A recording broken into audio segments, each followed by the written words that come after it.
Hey everybody, welcome back to the next part in my Guitar Techniques 101 series. In the first episode, we discussed all about the different styles of bends we have on the guitar and the different ways we can incorporate those into our lead playing and ways to make sure that they sound good and are contributing to our lead playing in a positive way rather than just kind of bending for the sake of bending and not really, potentially even damaging our playing somewhat by bending out of tune and bending to the wrong note and all these topics. Go back and check that episode out. But today I wanted to kind of dive into a technique that sort of goes hand in hand with bending and also without, and that is vibrato, mastering the art of playing with great vibrato. Now, vibrato is a very interesting topic.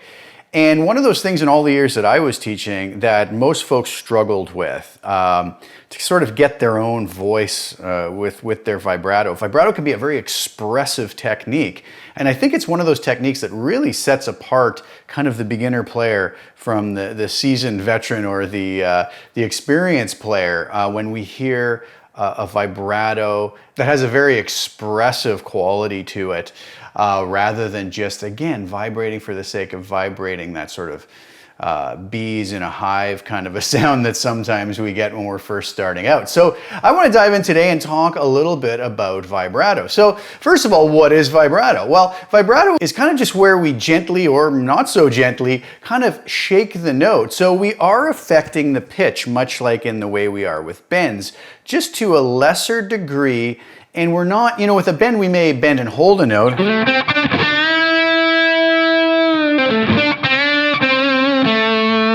With vibrato, we're just raising the pitch and basically returning it to normal in a rapid succession or not so rapid succession, really depending on what we want to do with it. So something like this.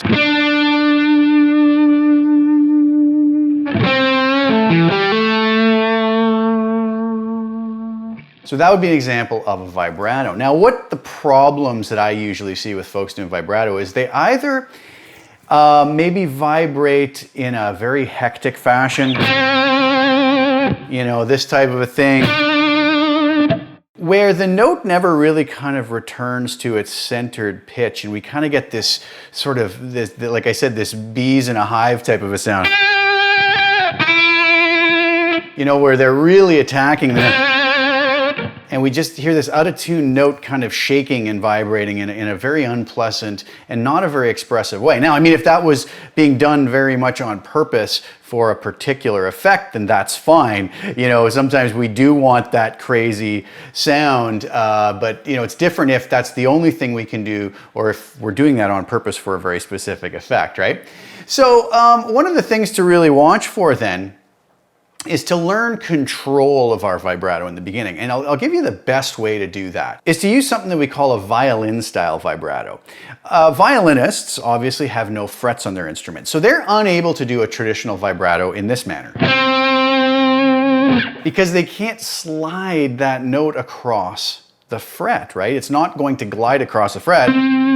There's no fret there for it to glide across. So they're forced into holding their fingers stationary while moving side to side. Now, this gives a much more subtle vibrato. Nothing wrong with that. We're gonna be pretty much unable to get something where it's really,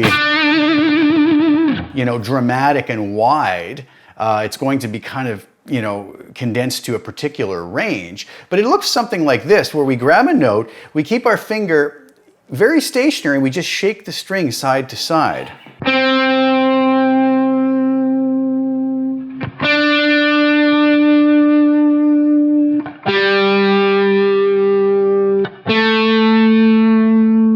If I land on the note with no vibrato, now I'll add some violin vibrato. We can hear that note just kind of raising in pitch and returning to its centered position. The beautiful part about the violin style vibrato, especially for beginners, is to get used to hearing that note not go too far away and then kind of returning to its normal centered pitch, right? Which gives a more expressive sound to it.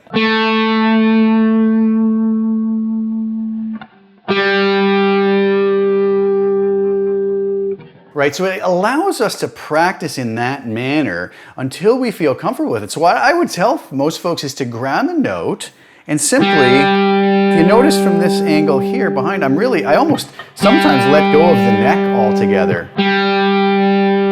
Free my hand up to move.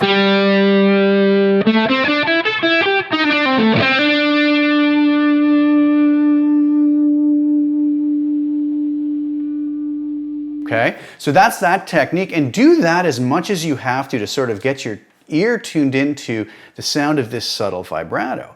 Now obviously that shouldn't be the only vibrato a guitar player uses. So one of the most important things I can tell you about a more traditional style vibrato is to use your hand, and what I use is this point on my hand right here, sort of where the index finger meets the index knuckle, as a fulcrum point, okay? And my vibrato is going to basically be my hand and arm rotating as such, okay? This is a very extreme movement I'm doing for illustration purposes. But so if I grab a note, let's say here on the 5th fret on the 3rd string,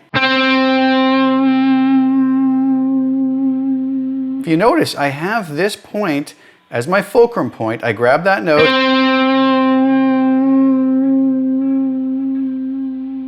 Now, that doesn't sound good because it's exaggerated. I'm doing it very slowly for demonstration purposes. But if you notice, I'm rotating like this. Now that's if I'm pulling the string downwards. What if I pull upwards? Well, I just kind of do the opposite. This time probably having my thumb clamped down a little bit. Because the thing is, if we get up to the 1st string, I'm not going to be able to really successfully do a vibrato pulling down. I'm going to run out of room on the fretboard. So here I may have to go. But if you notice, it's still the same motion. I just want my thumb clamped now on the neck to provide support so I can grip the neck to get that rotating motion. Pulling down, I don't really need my thumb there.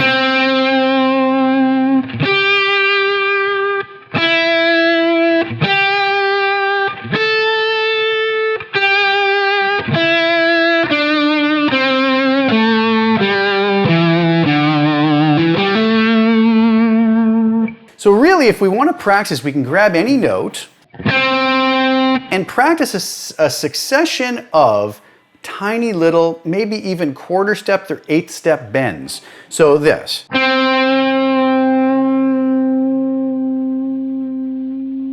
Now when we kind of do it slow like that and put it under the microscope, it doesn't sound great, but this is more just about getting control. Always trying to return the note to its center position back in tune.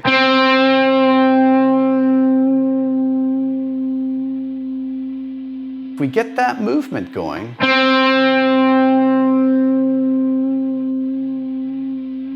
then learn to speed it up a bit. Very fluid and effortless.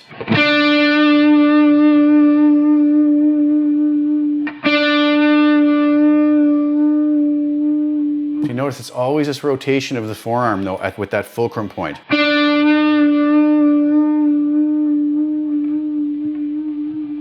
Then we can get that motion down and then worry about speeding it up a bit more even and fluid.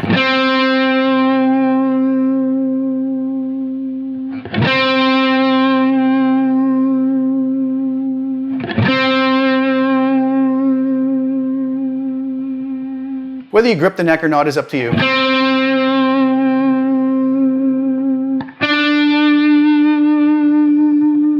It's either going to be a rotation this way or a rotation this way, gripping the neck or not. Now again, this is just the way that I do things. Other folks might have different methods that work just as fine. I'm not saying that anybody else's method isn't, valid or doesn't work, but this is the way that I do it and the way that I've always expressed it when teaching, and I find it works really, really well.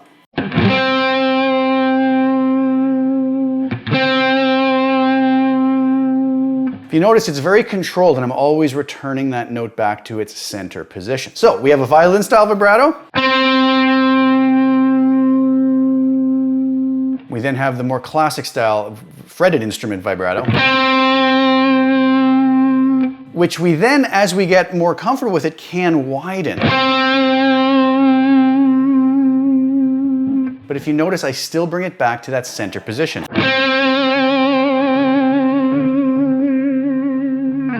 Now the speed that we vibrate is going to matter as well, and that's going to be up to us as far as what we are trying to express, right?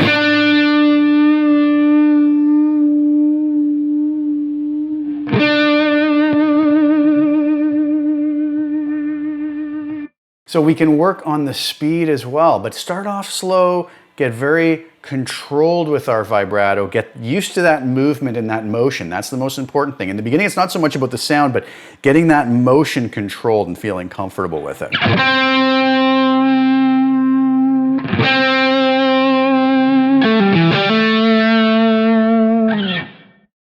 Okay, so now that brings us to another point. Where should we use vibrato? I've seen some folks that, if they're doing something as simple as playing a pentatonic scale, they're kind of doing...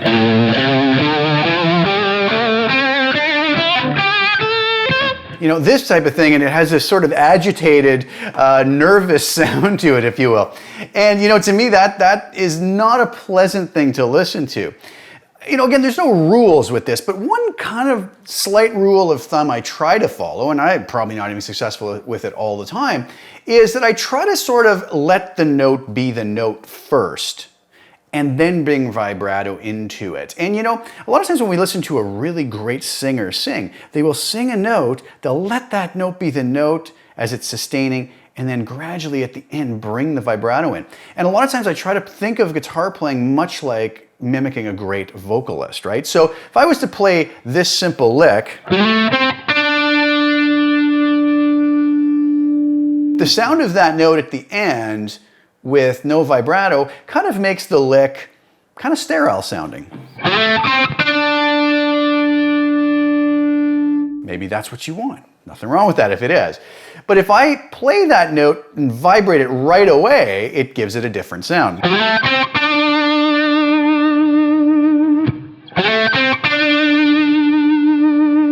Now I kind of jumped on the vibrato quickly there. What if I land on that note, let that note be the note for however long we decide, and then gradually bring the vibrato in, maybe even starting off subtle and increasing the intensity of it, such as this.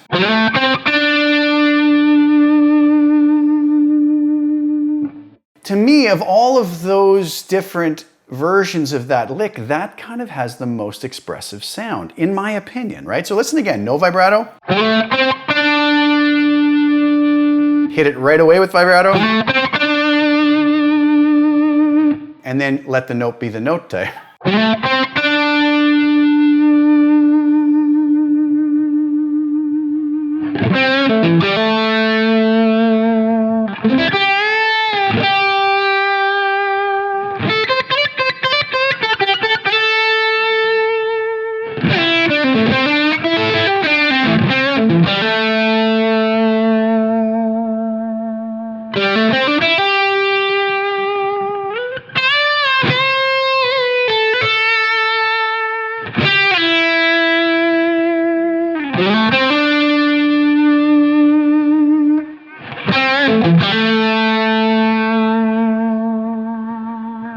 So I find that that's a really good thing to keep in mind if we find that our vibrato isn't sounding the way we want it to. And of course, if you want to vibrate right away and that's the sound you're looking for, then by all means, right? Try to avoid where we get off of that center pitch though, where we start vibrating and our note sort of starts just drifting upwards and we never get back to that center pitch. Where it's sort of always searching for somewhere to be. See that there, you're vibrating kind of in between pitches. Again, if that's the effect we're going for, that's fine, but if we're doing it in a way that isn't intentional, it's probably going to come across in the sound of it as well. Now, one thing as well that a lot of folks say they have a very difficult time with is bending a note and while the note is up there vibrating it, right, and adding vibrato to it. The technique is very similar, right? If you go back to the bending video I did where I was talking about support fingers and whatnot, I kind of use a similar idea with this fulcrum with the bending as well.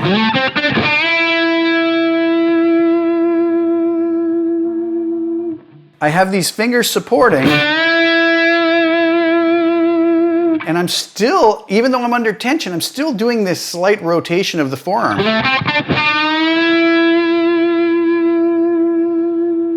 And and always trying to return that note back to the place where I bent it, right?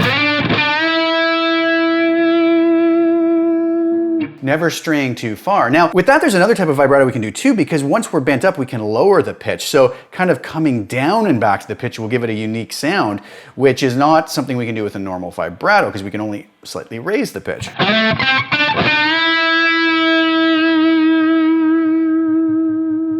Very different.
So there's some of those bending techniques I talked about in the first video in conjunction with some of these vibrato ideas. One other thing I do, and this, and this works really nice with some delay on it. And by the way, the tone I'm using here is from my Line 6 Marketplace Vintage Preset Pack. This is the Brit Vintage tone, if you guys like what you hear here. So the other thing we can do, and if I'm extending a note, let's say at the end of a solo, or just a note that I really want to just kind of sustain out, I'll keep vibrating even after the note's died out and sort of almost regenerate the note with the rubbing, the friction of the string against the fret. Okay, something like this. You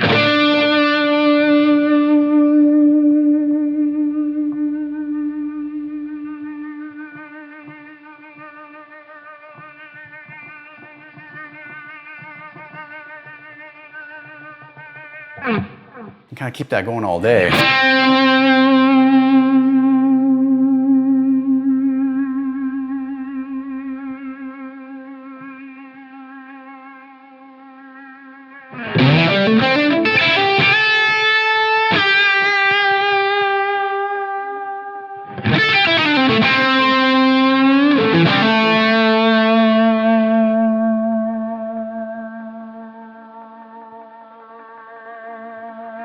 One thing I make sure I do though is I'm using my right hand to mute. I use the heel of my thumb to mute any strings below, and I'll oftentimes even just hook these fingers into strings above the, if I'm say on the third string, I'm muting the E, A, and D, the 6, 5, and 4 string with the heel of my picking hand, and maybe hooking these in kind of like hybrid picking into these strings, and then I have no worry about other notes doing this sort of thing.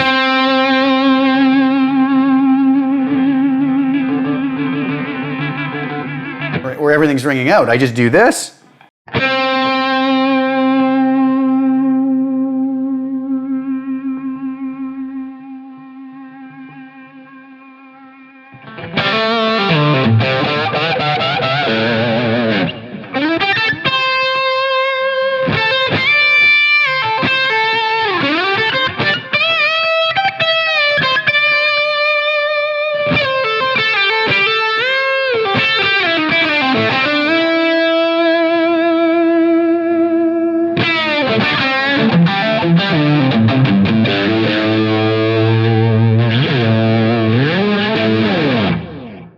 So that's what I would say about vibrato. So just to recap, I would start off by practicing our violin style vibrato.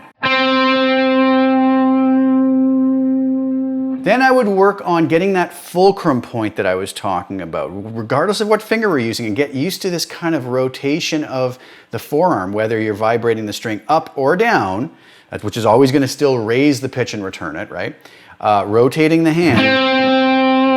And practice a very controlled succession of tiny little 8-step bends, quarter-step bends.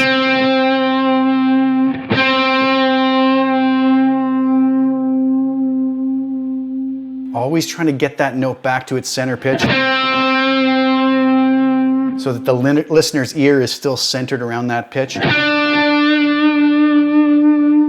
Then work on speeding that up and keeping it nice and smooth.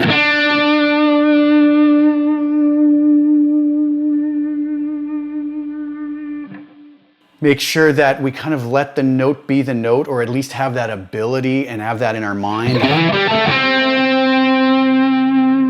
Instead of just jumping all over it with vibrato.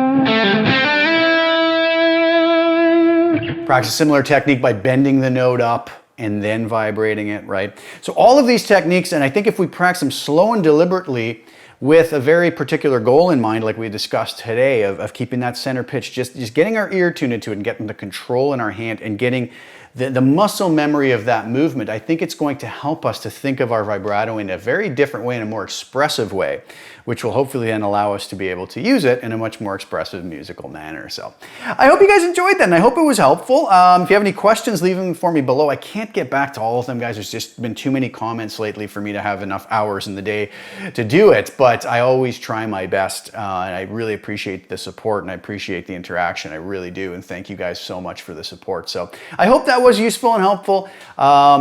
Thank you so much for watching. Please like the video, share it if you don't mind with anybody you think would get use out of it. Subscribe to the channel if you haven't already, and hit the little bell notification to get notified when I put new content out. I will have some more videos coming in this series, and I hope it's enjoyable. I hope you guys enjoy it, and I hope some folks, even if there's one person out there that can get something out of it that improves their playing, then that makes me happy and it makes it all worthwhile. Again, this was I'm playing my Godin Stadium Tele style guitar. Been in love with this guitar lately. Fabulous guitar from my good friends over at Godin. Really great folks as well. Wonderful people. And I was playing through my Brit Vintage preset from the Vintage preset pack that's available in the Line 6 marketplace if anybody's interested, if you like the tones. It's kind of a nice squishy tone. I kind of like it. So, all right, thank you guys again. Ciao for now, and thanks for tuning in.